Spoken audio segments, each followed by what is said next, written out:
KS Hegde ವೈದ್ಯಕೀಯ ಅಕಾಡೆಮಿಯ ವೈದ್ಯಕೀಯ ಮತ್ತು ಗ್ಯಾಸ್ಟ್ರೋಂಟ್ರಾಲಜಿ ವಿಭಾಗ ಆಶ್ರಯದಲ್ಲಿ ಕ್ಷೇಮ ಗ್ಯಾಸ್ಟ್ರೋ ಅಪ್ಡೇಟ್ ನಿರಂತರ ಕಲಿಕಾ ಶಿಕ್ಷಣ ಕಾರ್ಯಾಗಾರ ದೇರಳಕಟ್ಟೆ ಕ್ಷೇಮ ಆಸ್ಪತ್ರೆಯ ಸೆಮಿನಾರ್ ಹಾಲ್ನಲ್ಲಿ ನಡೆಯಿತು.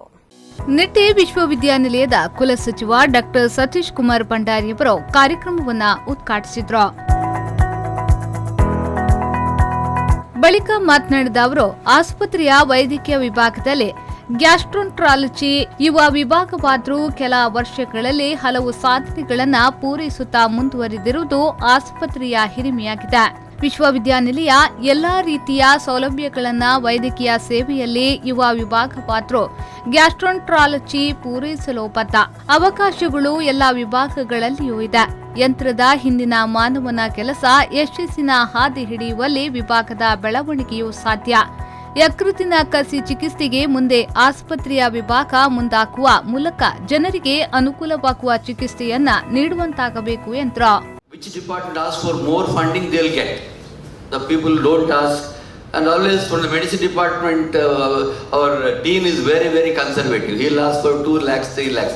He says we'll require only some ECG machines and stethoscopes. And always chancellor will say, such a big department, 3 lakhs, 4 lakhs, is it sufficient?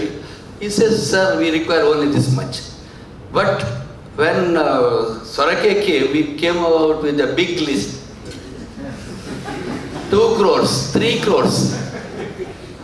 We thought how the young department with 2 people, 3 people, without post-graduation, without super speciality, how to provide funding. But it's enthusiasm and this, you would get the things done. Why I'm telling this is, there is lot of scope in each and every speciality. ಮುಖ್ಯ ಅತಿಥಿಯಾಗಿ ಭಾಗವಹಿಸಿದ ಕ್ಷೇಮ dean doctor PS Prakash ಅವರು ಮಾತನಾಡಿದರು. Benefit mutually. Neither my department should suffer. So we look into that, and if we have it's possible to work harmoniously. I think it should be with all the cooperation.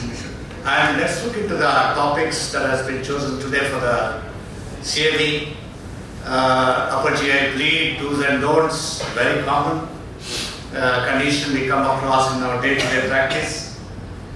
The Ganesh pipe, pancreatitis he spoke about.